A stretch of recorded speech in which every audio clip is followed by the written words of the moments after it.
Halo, assalamualaikum warahmatullahi wabarakatuh. Apa kabar kawanku? Semoga sehat selalu ya sekeluarga. Saya doakan semoga rezekinya semakin lancar dan bahagia selalu. Nih, ingat kawan, kalau mau bertani yang berdasi itu harus dengan ilmu pengetahuan dan teknologi. Seperti apa? Nah, ini di belakang saya ini penampakan tanaman edamame.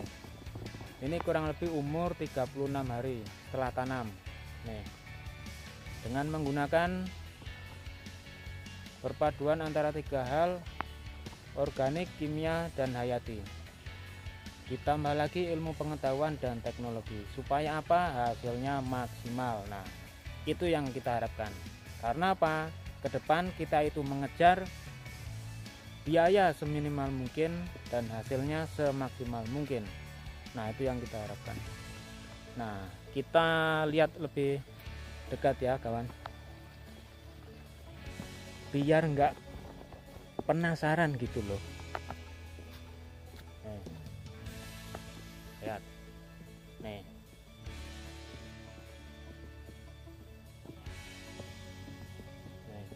seperti ini kawan. Jadi kalau mau bertani sukses berhasil, jangan asal tanam. Kunci pertama adalah kuasai dulu ilmunya.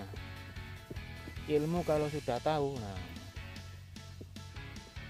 kita tinggal kreasi dan inovasi berikutnya supaya hasilnya lebih maksimal. Nah, seperti ini kawan.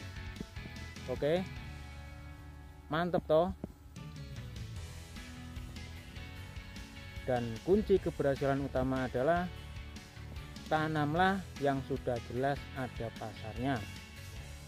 Jangan asal tanam seperti produk konvensional, cabai, tomat, dan lain sebagainya yang harganya fluktuasinya tinggi. Nah, kenapa saya milih edamame? Karena pertama, budidayanya mudah, perawatannya juga mudah, dan ini merupakan produk eksklusif berbeda dengan yang lain. Kemudian harganya bisa dibilang cukup stabil dan pangsa pasarnya masih luas. Itu yang sampai saat ini saya pegang. Untuk kebutuhan sehari kurang lebih saya 1 ton masih kekurangan untuk memenuhi kebutuhan. Dan sampai saat ini saya masih terfokus produk segar dan belum bisa fokus kepada produk olahan. Karena untuk saat ini saja untuk produk segar masih kewalahan.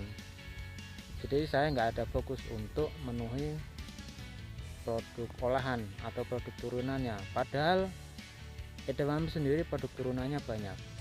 Seperti bisa dijadikan tempe edamame, kemudian yogurt, terus edamil, kemudian dibikin makanan kering dan lain sebagainya. Ini seperti ini penampakannya kawan, biar nggak penasaran kawan-kawanku. Makanya kalau bertani itu jangan sembarangan. Bisa jadi Anda jago menanam tapi tidak tahu cara perawatan dan pemasarannya seperti apa. Nah, itu makanya saya selalu mengedepankan itu bertani melalui pendekatan pasar, karena konsep saya adalah bertani secara bisnis. Gampang kan? Kita mau penghasilan berapa per minggu? Ya panen aja tiap minggu. Artinya apa? Ada program tanam tiap minggu supaya nanti ada panen juga setiap minggu dan hasilnya maksimal. Seperti apa? Nah, tadi gimana hasilnya supaya maksimal? Nah, penerapan ilmu pengetahuan dan teknologi ditambah kombinasi dari 3 hal, organik, kimia, hayati. Nah, kalau begini kan sudah enak kan? Artinya apa? Sebelum panen pasarnya sudah menunggu. Sangat luar biasa kan? Nah, seperti itulah konsep petani sarjana seperti itu ya. Dan ini semuanya merupakan konsep bertani dengan hati. Jadi kita itu harus menyayangi tanaman. Karena apa? Mereka juga sama, makhluk hidup yang perlu kita sayangi. Dia juga butuh makan, butuh minum. Makanannya apa ya? Dari pupuk kandang, kemudian pupuk kimia sintetis, kemudian air juga perlu untuk minum, kelangsungan hidupnya, dan lain sebagainya. Jadi saya menyampaikan ini sesuai bahasa lapangan supaya mudah ditangkap oleh kawan-kawan semua. Khawatirnya nanti kalau saya sampaikan secara akademis banyak yang nggak nangkep, karena sebagian besar yang saya lihat di lapangan itu para petani itu sudah sepuh ya, dan jarang sekali ada generasi muda yang mau bertani. Karena apa? Kendala utama faktornya bisa jadi pertama itu kurangnya ilmu pengetahuan, kemudian yang kedua kurang adanya pendampingan, dan yang ketiga tidak tahu akses pasar. Nah itu selama ini itu aja masalahnya. Makanya jarang ada generasi muda yang mau terjun menjadi petani. Karena apa? Masa depannya kurang jelas.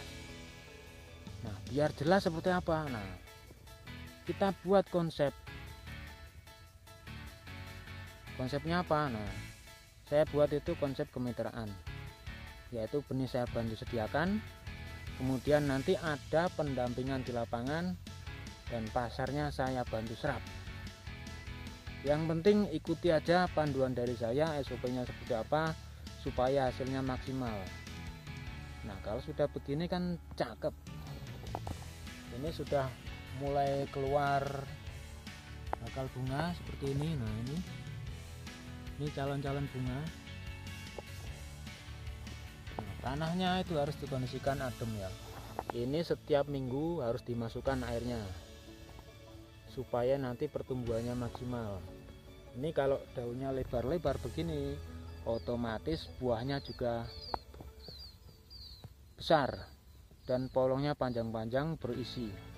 Tuh, ingat, edamame itu kalau kurang air dia pertumbuhannya kuntet. Kalau kurang pupuk produksinya sedikit, bisa jadi polong 1, polong 2 paling banyak. Tapi kalau pupuknya maksimal, kebanyakan polong 2, polong 3. Polong 1 ada tapi sedikit. Nah kalau kurang semprot nanti penampilannya kurang menarik, dan bahkan banyak sekali jamur yang menempel pada permukaan polongnya. Nah ini oke kawan, bertanilah dengan ilmu pengetahuan dan teknologi supaya apa? Berhasil. Jadi gampang kalau mau penghasilan jelas dari bertani, ya itu tadi, kerjasama dengan yang sudah punya akses pasar, kemudian mereka bisa mendampingi di lapangan, mengarahkan, membantu supaya berhasil ya. Itu kunci utamanya kawan. Jangan asal nanam yang nggak jelas produknya. Sudah harga pupuk makin mahal, semakin langka pula pupuknya, tapi harga jualnya naik turun. Apakah menarik? Ya jelas nggak akan menarik, apalagi bagi generasi muda. Makanya jarang ada yang terjun kan menjadi petani. Nah kadang yang menjadi ego itu ya, berhubung mereka sudah pada sepuh, mereka lebih lama bertani, kadang kalau dikasih masukan itu mereka belum mau menerima kawan. Padahal tujuan dari saya sendiri itu ingin mengarahkan supaya berimbas kepada penghasilan. Itu tujuan saya, supaya apa? Mereka itu pertama bisa menabung dari hasil petani, kemudian bisa berproduksi lagi dan bisa makan. Itu aja. Kalau sudah seperti ini tinggal dikonsep, nantinya kita program tanam tiap minggu supaya tiap minggu ada panen. Itu program saya kawan. Nah seperti ini, yo, cakep kan? Nah seperti ini kalau bertani itu. Jadi jangan ngasal ya.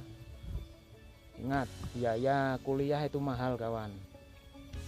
Tapi ya kadang jarang ada juga yang mau menerima apa yang saya sampaikan. Biaya kuliah itu mahal. Kalau mau tahu ya, sebenarnya untuk ilmu pertanian itu disingkat 4 tahun di IPB itu. Nah sedangkan yang sudah para sepuh itu mereka bertani secara otodidak, artinya ya belajar sendiri, mereka meraba-raba.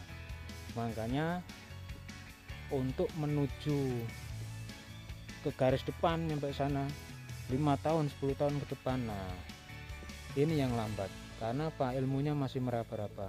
Mereka asal bertani tanpa tahu dasar ilmu pengetahuannya seperti apa, cara nanamnya bagaimana, perawatannya bagaimana, nah hingga pasca panennya bagaimana. Nah itu makanya kalau bertani itu harus jelas ya kawan, karena kita ingin masa depan kita itu jelas ke depan. Oke, cukup sekian dari saya. Nah nanti akan saya review lagi ya perkembangan yang tanaman ini kelanjutannya seperti apa. Oke, salam pertanian Nusantara.